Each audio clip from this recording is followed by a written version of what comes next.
Oh, good day, my friend. Come in, come in. It's good to see you. Would you like some coffee? Oh, sit down, sit down. There is much good news to report. Do you remember last December, Senator Henry Wilson of Massachusetts proposed a bill in Congress for immediate emancipation of slaves in the District of Columbia? Well, after considerable heated debate, that bill successfully passed on April 10th. On the 16th, the slaves in the District of Columbia awakened as free men. Little did I dream back in 1849 when I proposed to abolish slavery at this capital that it would be so soon accomplished. Still less did I anticipate then that I, as president, would be called upon to approve the measure.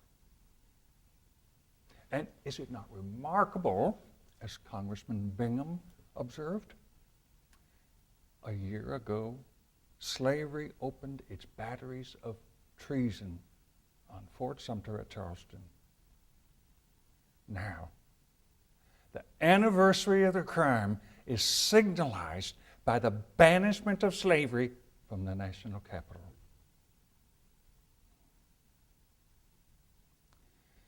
I have never doubted the constitutional authority of Congress to abolish slavery in this district. I have long desired to see the national capital freed from this institution in some satisfactory way. I am gratified that the two principles of compensation and colonization are both recognized and practically applied in this act. I think John Sherman, during the Senate debates, put it very well. I was just reading this morning.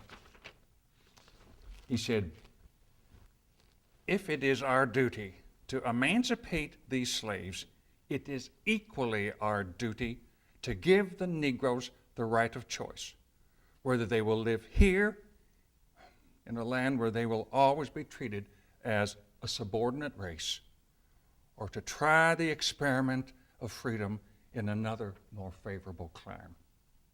I think it is a just idea that we as a nation owe these people the obligation to allow them, if they wish, to develop their freedom and their capacity to govern themselves in a country where they will not be met at every step with caste and prejudice, hate and contumely, where they can exercise no political rights, where they cannot vote, where they cannot serve as jurors, where they cannot exercise any of the rights of free men. When you give Negroes freedom in this country, you give them freedom stripped of everything but the name. You make them free men without the right to govern themselves. At least now they have a choice. Of course, because of this, popular interest is now divided between events in the field, military, and the coming fall election. A year ago, the line of partisan division was practically obliterated in the loyal states. The whole people united in support of the war. Now, the progress of events has largely changed that once auspicious unanimity.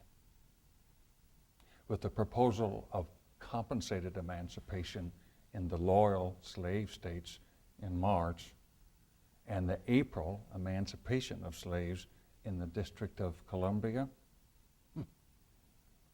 political divisions and interest in who are to be elected next fall has ascended to new heights.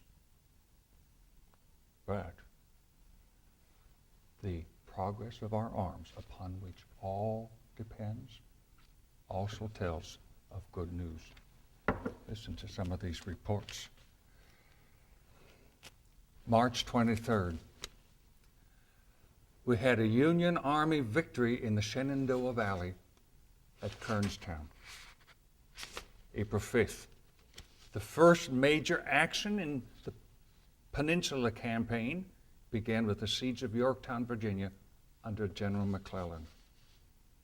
April 7th, casualties are estimated at 24,000, an unprecedented cost of life.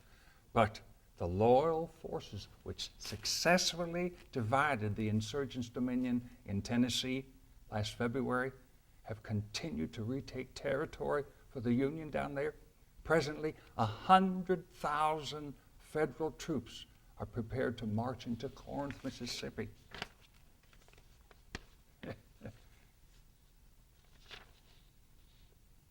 April 8th, island number 10 on the Mississippi River finally fell to Union General John Pope.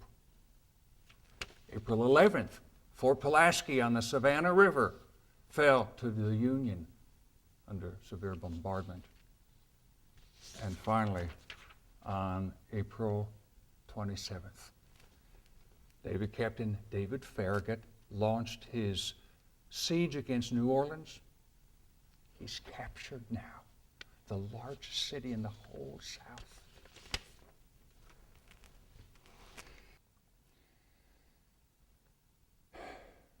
And on the personal note, Mrs. Lincoln is doing some better. Presently, there are over a dozen Todds in the house of the Edwards breed from Springfield.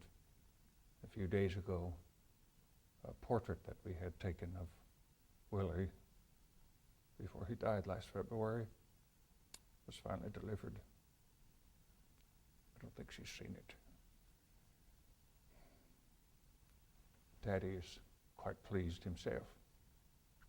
2 little ambassadors came to visit him permanently of the white rabbit breed.